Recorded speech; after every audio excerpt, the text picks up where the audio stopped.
गोरखपुर मुस्लिम राष्ट्रीय मंच के तत्वावधान में गौ सेवा पर्यावरण प्रकोष्ठ गौ रक्षा संकल्प पर्यावरण संरक्षण सम्मेलन का आयोजन मुंशी प्रेमचंद पार्क में आयोजित हुआ। कार्यक्रम के मुख्य अतिथि मुस्लिम राष्ट्रीय मंच के राष्ट्रीय संयोजक ठाकुर राजा रईस ने कहा कि गौरक्षा करना सभी का नैतिक अधिकार है। ऐसे में गौरक्षा कर सभी को पुनीत कार्य करने की आवश्यकता है। गाय के नाम पर देश के अंदर मॉब लिंचिंग की घटना महज दुर्भाग्यपूर्ण है। मुसलमानों को पर्यावरण के संरक्षण पर कार्य करते हुए पौधारोपण करने की आवश्यकता पर बल दिया। इस मौके पर पूर्व महापौर डॉक्टर सत्या पांडेय ने कहा कि गौरक्षा और पर्यावरण के संरक्षण की दिशा को तेजी के साथ करने की जरूरत है। मनुष्य की हिफाजत के लिए पौधों को हर स्थान पर लगाने में सभी एक दूसरे की सहायता करें। सम्मेलन को संबोधित करते हुए गोरखनाथ मंदिर के योगाचार्य योगी सोमनाथ ने कहा कि मुस्लिम राष्ट्रीय मंच का अभियान गौरक्षा और पर्यावरण की संरक्षण करना मानव जाति का कर्तव्य है। पौधे को लगाना सभी के सुरक्षा का घोतक है। इस मौके पर ब्रिजेश मणि त्रिपाठी ने कहा कि गौरक्षा करना सभी का दायित्व है। गाय और पौधों का समाज में बहुत ही बड़ा महत्व है। गाय हमें हर तरह से मन मस्तिष्क को स्वस्थप्रद करता है। कार्यक्रम संयोजक मोहम्मद वसीम सिद्दीकी संयोजक पूर्वी उत्तर प्रदेश गौ पर्यावरण सेवा प्रकोष्ठ मुस्लिम राष्ट्रीय मंच ने सभी आगंतुकों के प्रति धन्यवाद ज्ञापित करते हुए कहा कि मुस्लिम राष्ट्रीय मंच सभी धर्मों का सम्मान करते हुए गौरक्षा और पर्यावरण संरक्षण की दिशा में कार्य कर रही है। कार्यक्रम का संचालन वरिष्ठ पत्रकार मोहम्मद फर्रुख जमाल ने किया। सम्मेलन में मुख्य रूप से गोरक्ष प्रांत के संयोजक मोहम्मद शमीम सिद्दीकी, वरिष्ठ समाजसेवी डॉक्टर दिलनवाज, वाजिद खान शिबू, जिला सह संयोजक शाबान अली, इबरार अहमद, वरिष्ठ समाजसेवी प्रिया यादव, शकुंतला सिंह, अब्दुल रहमान, मोहम्मद जावेद खान, सैयद आदिल, इबरार अहमद, अकरम खान एवं बैजनाथ मिश्रा सहित बड़ी संख्या में लोग मौजूद थे। इस अवसर पर काव्य गोष्ठी का भी आयोजन किया गया जिसमें अब्दुल्ला जामी, शाकिर अली शाकिर, डॉक्टर बहार, मुर्तजा रहमानी आदि ने काव्य पाठ किया। गोरखपुर से EN दिल्ली की एक्सक्लूसिव रिपोर्ट। मिलजुल के यहाँ रहते हैं सब हिंदू मुसलमान, इस देश पे कुर्बान हम, इस देश पे कुर्बान, इस देश पे कुर्बान हम, इस देश पे कुर्बान। दुनिया में अलग सबसे है अपनी यही पहचान, इस देश पे कुर्बान हम, इस देश पे कुर्बान, इस देश पे कुर्बान हम, इस देश पे कुर्बान। और बंद हाजिर कर रहा हूं, सुनिएगा।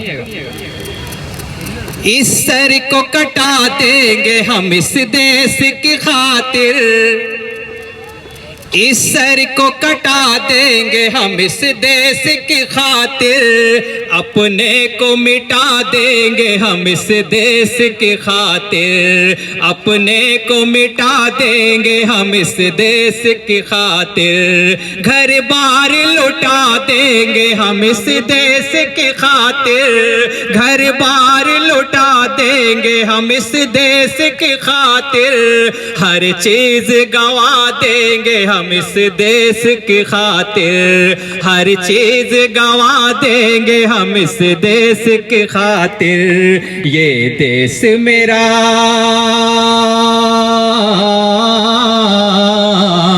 ये देश मेरा, दिल है मेरी रूह मेरी जान, इस देश पे कुर्बान हम, इस देश पे कुर्बान, इस देश पे कुर्बान हम, इस देश पे कुर्बान। और नज्म का दूसरा बंदा आपकी समातों के हवाले करता हूं, सुनिएगा। सरदार भगत सिंह ने लहू से है संवारा, सरदार भगत सिंह ने लहू से है संवारा, अब्दुल हमीद को ये वतन जान से है प्यारा, अब्दुल हमीद को ये वतन जान से है प्यारा। टीपू ने किया वार जो बढ़ कर के करारा, दुश्मन को नजर आने लगा दिन में ही तारा, दुश्मन को नजर आने लगा लगा दिन में ही तारा, हमको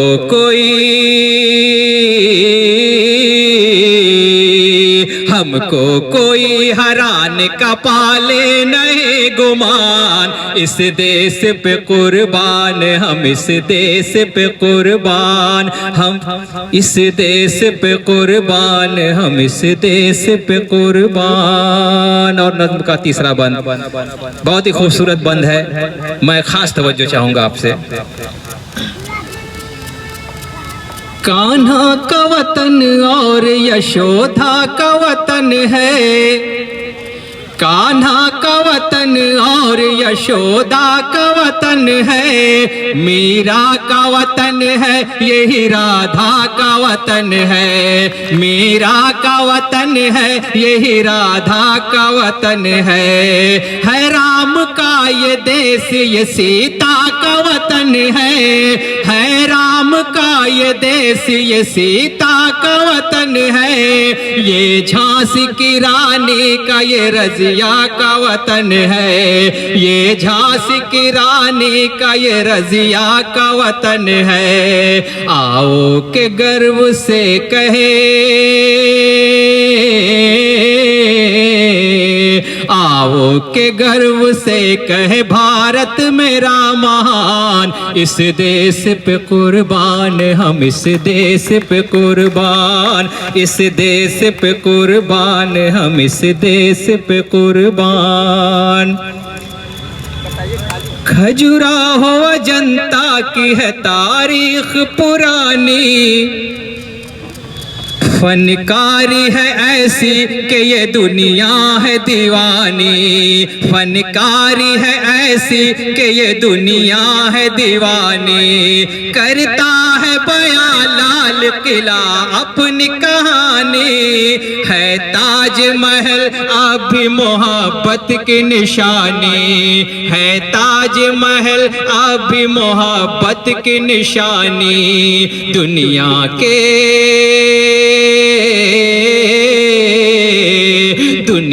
के अजूबे में है भारत की ये पहचान, इस देश पे कुर्बान हम, इस देश पे कुर्बान, इस देश पे कुर्बान। बहुत बहुत शुक्रिया। अभी जिनका हमें सानिध्य प्राप्त हो रहा है, जब भी उनसे पूछिए कि आप कहाँ हैं तो कहते हैं गौशाला में।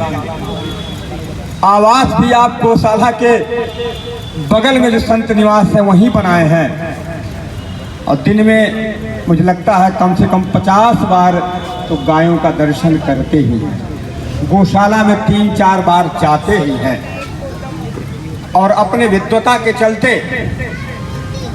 हम जैसे लोगों को भी हमेशा प्रकाशित करते रहते हैं।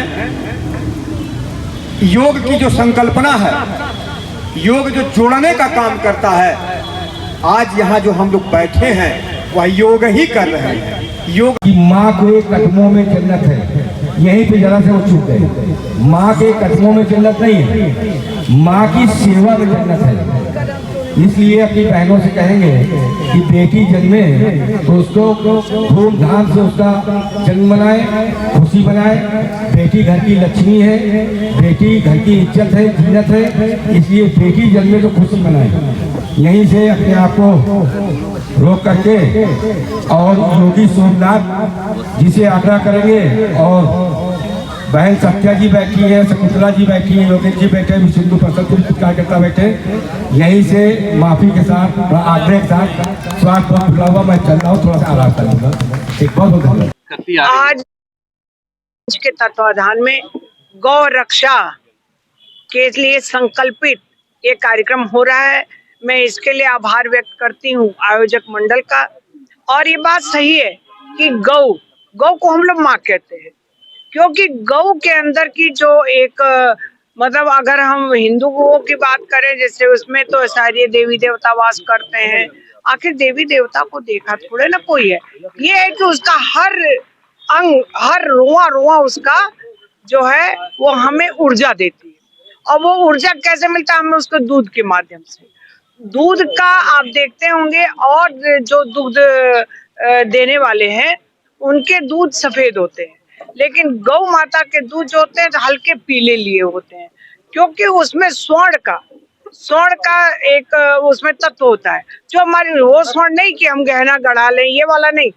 स्वर्ण का अर्थ है मतलब हमारे शरीर को जो बहुत ज्यादा उपयोगी हो, जो माँ के दूध में मिलता है। माँ के बाद गौ का दूध ही बच्चों को पान कराने के लिए डॉक्टर बोलते हैं। वो उसकी जो रीढ़ होती है, रीढ़ वो सूर्य की ऊर्जा से वो होता है, उसी से ये स्वर्ण का उसमें महत्व होता है। और गाय का एक बार विषय में जान लीजिए कि वो इतनी भावुक होती है। जैसे कि सपोज हम जो कोई फल खाते हैं, हम स्त्री हैं, आप पुरुष हैं, अगर हम केला खाते हैं तो वो केला हम अगर भोजन करेंगे, केला को पान करेंगे तो वास्तव में वो स्त्रीलिंग का हो जाएगा, और आप पान करेंगे तो पुरुष, क्योंकि आप खा रहे हैं।